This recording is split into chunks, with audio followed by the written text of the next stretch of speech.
Portanto, creio que neste momento existem três grandes vulnerabilidades das Forças Armadas americanas e vou analisá-las uma a uma.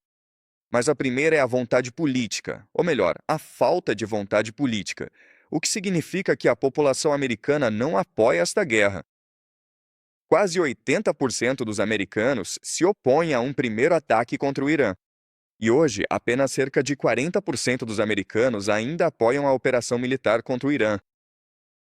Então, esse é o primeiro ponto. O segundo ponto é a falta de capacidade de manufatura. Para lutar uma guerra moderna, é preciso produzir muitas munições, muitos mísseis, muitos tanques. E, infelizmente, o que os Estados Unidos escolheram fazer foi transferir sua capacidade de manufatura, suas fábricas, para a China. E isso é uma grande limitação para a capacidade dos Estados Unidos de sustentar essa guerra à medida que ela se prolonga. Então, esse é o segundo ponto. O terceiro ponto é que os Estados Unidos não estão dispostos a suportar baixas porque isso pega mal na televisão. E, mesmo agora, as pessoas não apoiam essa guerra. Então, se americanos começarem a voltar para casa em sacos de cadáveres, você pode imaginar grandes protestos por todo o país. Essas são as três principais limitações do exército americano. O que vou fazer agora é explicar por que cada uma delas é problemática.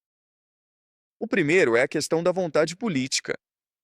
E o motivo pelo qual a vontade política é importante é que, para vencer uma guerra moderna, você precisa caminhar para algo chamado guerra total. E o que é guerra total? Você estrutura toda a sua sociedade para vencer a guerra. Sua indústria, sua cultura, seu sistema político, tudo precisa estar focado em fazer o que for necessário para vencer a guerra. Então, a última vez que os Estados Unidos lutaram uma guerra total foi, claro, na Segunda Guerra Mundial e possivelmente na Guerra da Coreia. Mas a Segunda Guerra Mundial é um exemplo clássico, quando toda a base industrial americana deixou de fabricar carros para fabricar tanques. E é isso que você precisa fazer para vencer. Porque guerras levam tempo, exigem muitos recursos e toda a sua população precisa estar engajada nisso. E, infelizmente, os americanos cresceram assistindo à Guerra do Golfo em 1991 e depois a Guerra do Iraque em 2003. E essas foram guerras rápidas e simples que demonstraram a supremacia tecnológica dos Estados Unidos. Era como um videogame. Então, a população americana ficou meio mimada. Ela se tornou indiferente à guerra. E acredita que, ok, sabe, isso vai custar muito dinheiro para os Estados Unidos e não é moral. É terrível que esses civis no exterior estejam morrendo, mas isso não é realmente problema nosso. Em outras palavras, duvido que a população americana esteja disposta a fazer os sacrifícios necessários para vencer esta guerra. Será que é esse o conceito de aura de invencibilidade que os Estados Unidos possuem? Certo, ok. Então, a ideia da aura de invencibilidade é como os Estados Unidos projetam poder, certo? Portanto, os Estados Unidos não querem entrar em guerra. Os Estados Unidos só querem assustar as pessoas. E a forma como os Estados Unidos têm travado guerras nos últimos 20 anos é usando três pilares, certo? Esses três pilares são a supremacia aérea. Então, os americanos não enviam tropas terrestres. Eles apenas atacam pelo ar. E você realmente não consegue fazer uma mudança de regime só pelo ar. Você tem que fazer isso por terra. Então, a forma como eles compensam isso é usando proxies, certo? Então, se você olhar para as guerras na Líbia e na Síria, esses grupos rebeldes, esses insurgentes, foram apoiados pelo poder aéreo americano. Esse é o primeiro ponto. O segundo é o uso de propaganda. Ou seja, controlar a narrativa da mídia através do New York Times, da CNN, das redes sociais, tentando dar a ilusão de que essa guerra é justa, que essa guerra pode ser vencida muito rapidamente e que não haverá consequências para essa guerra. E o terceiro é os Estados Unidos, dólar, que é o fato de os americanos terem a moeda de reserva mundial. Então eles podem subornar qualquer um para fazer o que quiserem, certo? Então, se você olhar para as guerras na Síria e na Líbia, esses grupos insurgentes foram financiados por agentes da CIA com os sacos de dinheiro sem fim. Cheio de dinheiro, certo? E esses três pilares criam a ilusão de uma aura de inviabilidade e invencibilidade, ou seja, que a América não pode ser derrotada. O problema é que isso é só uma ilusão. É só teatro, né? Então, quando você se depara com um inimigo que não liga, que pensa, eu vou lutar até o fim, porque eu realmente não acredito em você. E também eu não tenho medo de morrer. E além disso, você está atacando minha casa, e eu não vou simplesmente entregar minha casa para você. Aí essa ilusão se desfaz. E esse é o problema no Irã agora. E então, quando essa ilusão se desfaz, você precisa partir para uma guerra total, que é, ok, agora eu tenho que comprometer meus recursos para realmente vencer essa guerra. E infelizmente, os americanos ainda não estão dispostos a fazer isso. Então, o teste clássico é o preço da gasolina. Quantos americanos estão dispostos a pagar pelo preço da gasolina? E se agora a sua preocupação é o preço da gasolina, provavelmente significa que você não se importa de verdade em vencer essa guerra. Isso acontece porque Se essa guerra continuar, não é só o preço da gasolina que vai ser o problema. Vai ter um alistamento nacional. Vai haver um colapso econômico. Vai ter tumultos nas ruas. Vai ser quase uma guerra civil nos Estados Unidos. É isso que você precisa fazer se realmente quiser vencer essa guerra. É assim que as guerras são travadas e vencidas na era moderna.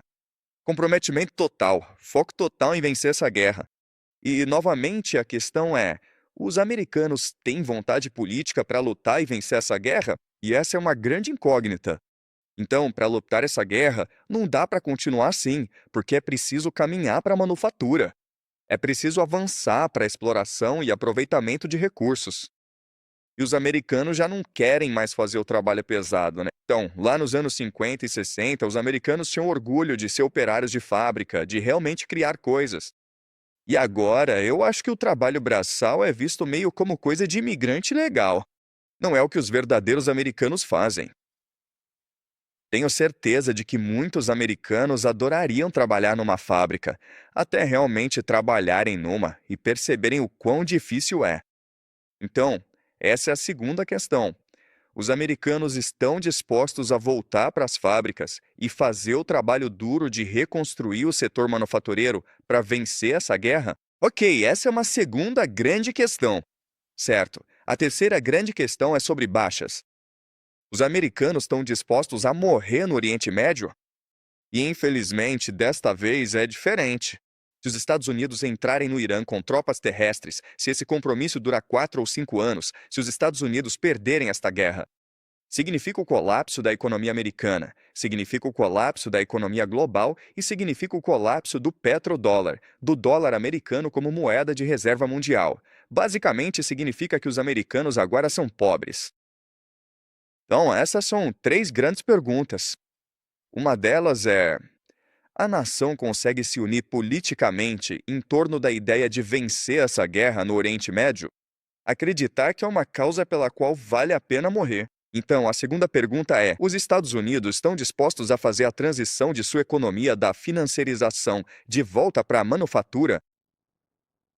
O que, na verdade, significaria uma transformação social radical. E a terceira grande pergunta é: quantos sacrifícios americanos estão dispostos a fazer nessa guerra? Eles estão dispostos a morrer? No Oriente Médio, certo? E, novamente, essas são as três grandes perguntas. E, pelo que eu vi, pelo comportamento passado, acho que seria muito difícil para os americanos fazer essa transição. sobre a manufatura, só quero esclarecer isso. Você está falando tipo de militar, como armas de fogo, tanques, esse tipo de manufatura? Ou você quer dizer manufatura em geral, como um todo? Vamos colocar de forma bem simples: você precisa de drones para vencer essa guerra. Por quê? Porque agora você tem uma assimetria acontecendo. A gente só diz que a economia da guerra não faz sentido nenhum. Certo. Agora, os Estados Unidos, por causa do complexo industrial militar, investiram bilhões de dólares nisso. Rede cara de defesa aérea, certo? Então você tem um sistema THAD, defesa aérea de alta altitude com terminal térmico. Você tem os sistemas Patriot. E o complexo industrial militar não é feito para vencer guerras. É feito para transferir o dinheiro do contribuinte para uma elite transnacional, certo? É para encher os bolsos do aparato de segurança nacional, do Deep State. Então eles constroem essas armas caras que parecem super sofisticadas, são realmente impressionantes, mas nunca foram testadas em guerra. Beleza, então agora estamos vendo como esses sistemas se comportam numa guerra. E tem sido um vexame para a América, porque você tem esses porta-aviões, o Gerald Ford, movido a energia nuclear, o mais avançada do mundo, custando 13 bilhões de dólares. Não fez nada nessa guerra.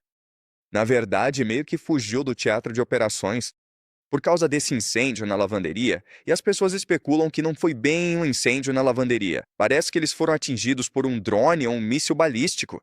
Então, os iranianos provaram que realmente podem atacar e sabotar essas máquinas de guerra supostamente invencíveis. Ou seja, 13 bilhões de dólares e nada para ela. E ela tem medo de lutar. Beleza, é isso aí. Número 1. Número 2.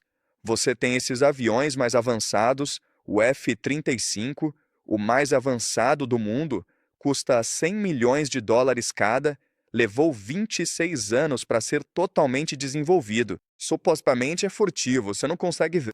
Os iranianos atiraram em um, que foi forçado a fazer um pouso de emergência. Com que eles atiraram? Não temos certeza, mas foi isso. Provavelmente foi algum tipo de míssil. Então, muitos iranianos conseguiram, com seus radares de baixa tecnologia, travar a mira em um F-35, captar a assinatura de calor e lançar um míssil contra ele. E também quero dizer, vamos ser realistas, essas são máquinas muito complexas que estão sendo colocadas para lutar uma guerra de atrito. Ou seja, elas estão indo para o combate todos os dias, por um longo período. E quando você tem essa tecnologia muito cara, eventualmente você vai ter problemas de manutenção. Então, essas máquinas não foram projetadas para lutar uma guerra longa. Elas foram feitas para, no máximo, uma guerra de 2 semanas. Certo, então isso está mostrando o desgaste da máquina militar americana. Beleza, esse é o F-35. E aí você tem os sistemas Patriot. E infelizmente, se você olhar o que está acontecendo no Oriente Médio e em Israel, há muita infiltração. Essas coisas são máquinas de bilhões de dólares e deveriam proteger o seu espaço aéreo. Mas esses drones iranianos baratos estão conseguindo passar. Então vamos voltar para a questão econômica. Agora, para lançar um míssil Patriot, custa cerca de 1 milhão de dólares. Os iranianos usaram os drones Shahed, que custam entre 20 mil e 50 mil dólares. Você vai precisar de 2 a 3 mísseis Patriot para derrubar um desses drones. Então, economicamente, isso não faz sentido. Para vencer essa guerra, é preciso mudar a lógica econômica para torná-la muito mais sustentável. E isso basicamente significa fabricar drones em massa. Isso também significa, infelizmente, tropas terrestres, certo? Porque o problema da defesa aérea é que ela defende contra ameaças aéreas. Então, é uma bobagem os Estados Unidos enviarem esses caças avançados para o Irã contra os sistemas de defesa aérea deles. Não importa o quão pouco avançada seja a defesa aérea deles. Eventualmente, eles vão derrubar alguns aviões, e já derrubaram 2 até agora. Ontem foi noticiado que eles derrubaram um caça F-15 e agora estão procurando pelo piloto. A maneira de combater a defesa aérea é usar tropas terrestres, usar infantaria para eliminar a defesa aérea. Assim você pode estabelecer supremacia aérea. Mas é quase impossível estabelecer supremacia aérea contra um oponente sem forças terrestres. Então, se os Estados Unidos quiserem vencer essa guerra, precisam de forças terrestres e precisam que as fábricas produzam drones em massa, tanto quanto o Irã está produzindo. Então, observe a guerra na Ucrânia. Se você for direto para a linha de frente, é só fibra ótica. Certo? Quer dizer, você tem essas aldeias. É como uma teia de fibras ópticas. Por quê? Porque os drones possuem fibras ópticas acopladas para evitar interferências. Então é assim que a guerra moderna se parece. Portanto, é necessário fabricar drones em massa. Atualmente, o Irã consegue fabricar cerca de 500 drones por dia. Os Estados Unidos precisam produzir cerca de 1.000 unidades para se manterem competitivos. Por que o Irã é um exemplo perfeito de guerra assimétrica? E você pode definir guerra assimétrica de forma simples? Guerra assimétrica significa que o oponente não luta com você em condições iguais. O oponente está lutando de forma assimétrica e usando menos recursos para alcançar objetivos estratégicos maiores. Ok, então, na Guerra Fria, era uma guerra assimétrica entre a União Soviética e os Estados Unidos, porque eles competiam com as mesmas métricas. Então, por exemplo, quantas armas nucleares você tinha? Você tinha acesso a armas de hidrogênio? Quantos tanques você tinha? Quantos soldados de infantaria você tinha? Ok, então essas são as métricas que usamos para julgar a Guerra Fria, porque a América e a União Soviética eram oponentes simétricos.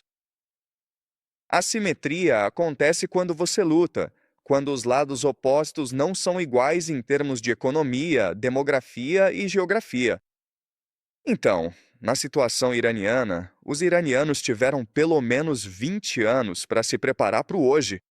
Ok, então você é um estrategista iraniano e viu o que aconteceu em 1991, a Guerra do Golfo. Você viu o que aconteceu em 2003, na Operação Liberdade do Iraque? E você sabe como os americanos lutam. Os americanos lutam usando supremacia aérea. Eles chegam, fazem o choque-pavor, destroem tudo. As forças terrestres deles entram e varrem tudo. Ok, então você sabe que é rápido, sabe que é mortal, mas também sabe que é caro. Você também pode presumir que os americanos não gostam de lutar uma guerra de atrito, porque aí ela se torna politicamente inviável. Ok, então se você é um estrategista iraniano, o que percebe é que, para vencer os americanos, não pode lutar nos termos deles. Você não pode usar armas avançadas. Você não pode ir de frente. Você não quer igualar suas forças. Então, o que você faz é se esconder nas montanhas de Zaragoza. Você se prepara para uma guerra longa. Estou falando de 10 anos, possivelmente 20 anos, certo? Você descentraliza suas forças. Os iranianos usam algo chamado defesa em mosaico, que é quase como uma teia de aranha, onde cada parte, cada nó é responsável por sua própria defesa local. E se alguma parte falhar, as áreas ao redor entram para reforçar a defesa. Mas é descentralizado. Ou seja, a estratégia americana de choque-pavor, ataques de decapitação, não funciona muito bem. Porque o sistema é muito mais resiliente, muito mais fluido do que os americanos estão acostumados, certo? E você tenta não causar danos militares, porque os americanos conseguem suportar isso.